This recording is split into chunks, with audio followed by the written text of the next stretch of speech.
칩셋 미디어의 리포트 분석해 보겠습니다. 자, 칩셋 미디어의 최근 3개월 주가 추이 보고 계시고요. 2월, 3월, 4월 현재까지의 주가 흐름입니다. 자, 칩셋 미디어 최근 3개월 동안은 일정한 추세가 없죠. 그래서 2월 달에 주가가 3월 들어 특히 3월 초에 미국과 이란 간의 전쟁이 발발하면서 시장이 잠시 출렁였고 그 영향에 칩셋 미디어의 주가도 한나게 레벨 다운이 되었죠. 자, 그 이후로 이렇게 박스권의 흐름을 이어가는데 4월 들어 다시 이렇게 좀 반등하려는 움직임이 나타나고 있습니다.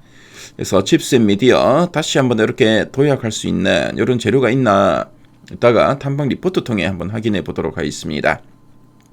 자, 그리고 최근 3개월 동안 증권사에서 제시하고 있는 향후 1년 목표 주가 평균값은 26,000원이고요.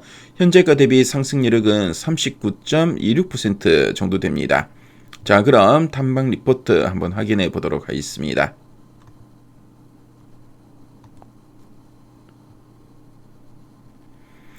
자, 보니까 칩셋 미디어 가장 최근에 보니까 1분기 실적을 리뷰하는 리포트가 나왔네요. 로열티 매출 성장세 지속 기대라는 제목의 리포트입니다. 자, 그럼 어떤 내용이 있나 핵심 내용 한번 보도록 하겠습니다. 자, 그럼 이 칩셋 미디어가 어떤 회사인지 한번 설명해 드릴게요. 이 칩셋 미디어는 어떤 회사냐면은 바로 이제 반도체 안에 들어가는 이 비디오 설계도, 이거를 우리가 IP라고 하는데요. 이런 비디오 IP를 전문적으로 그리는 기업입니다. 스스로 이제 반도체를 공장에서 찍어내지는 않고요. 대신에 스마트폰이나 자동차 안에서 영상을 재생하고 녹화를 하는 등 이런 영상 처리를 담당하는 핵심 두뇌의 이런 설계도만 완벽하게 지금 만들고 있습니다. 자, 그리고 이걸 만들어서 다른 또 반도체 회사, 그러니까 이제 설계만한 팹리스 업체 등에 판매하는 역할을 좀 하고 있습니다. 자, 특이사항으로는 물건을 팔아서 돈을 버는 게 아니고요.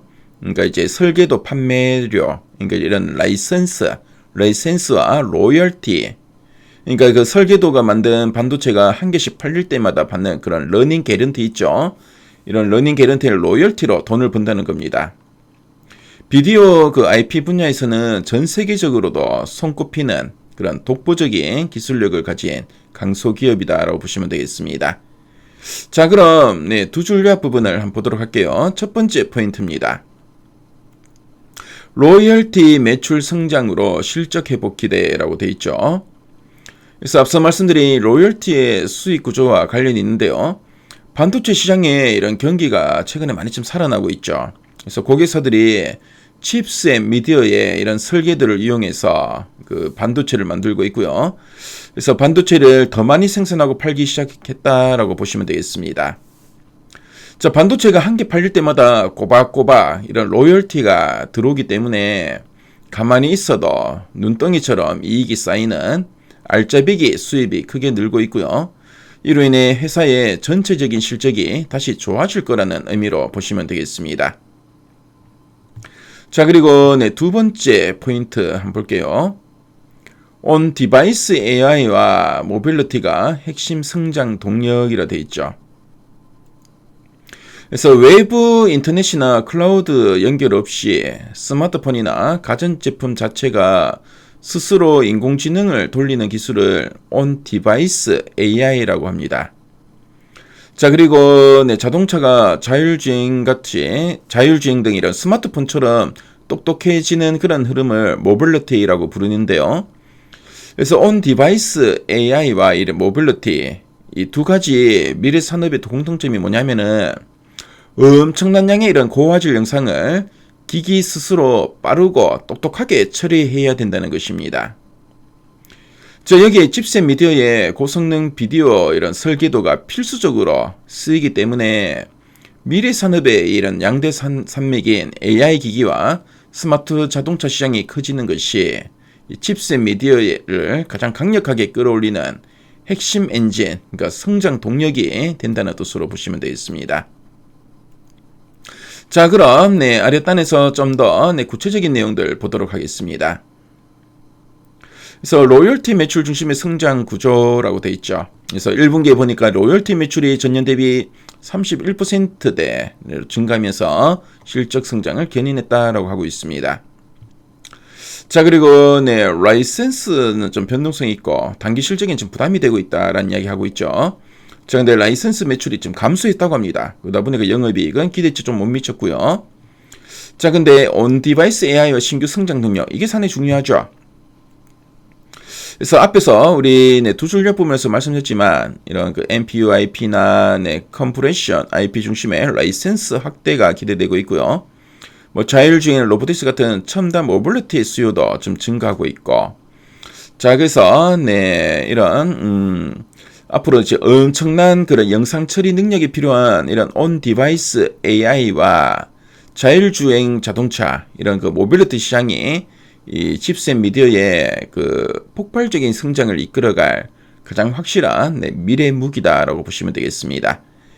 그래서 중장기 로열티 확대 구조에 대해서도 언급되고 있죠. 그 라이선스 이후에 3, 4년 뒤에는 로열티 매출로 이어지는 구조이고 고객 확대와 적용칩 증가로 지속적인 성장 기반을 확보했다라고 이야기하고 있습니다.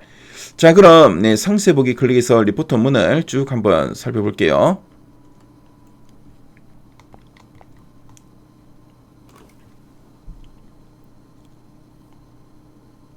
자, 리포트 원문을 보시면은 앞에서 우리 핵심 내용 보기에서 봤던 내용들을 쭉 풀어서 쓰고 있죠. 1분기 실적에 대한 리뷰가 쭉 나와 있고요.